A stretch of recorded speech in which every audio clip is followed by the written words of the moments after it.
Hello mga anak, andito ako sa tabing ilog dito sa amin sa Santa Ilocos Sur.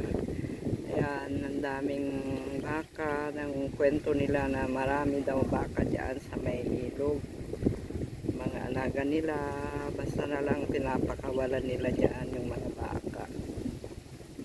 Bahala na sila. Ayan, meron din nangunguha ng tulya.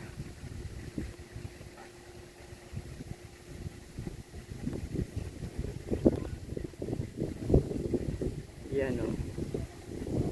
Nangunguha daw sila ng tulya. Dami daw tulya dyan.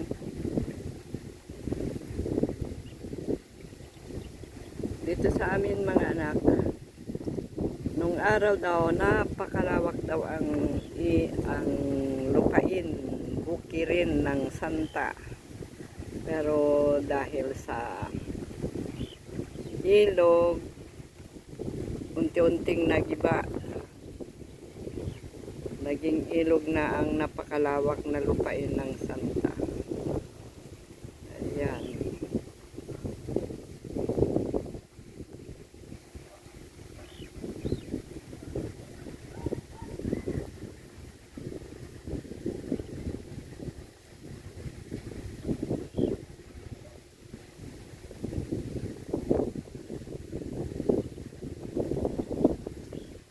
Ayan, ganyan mga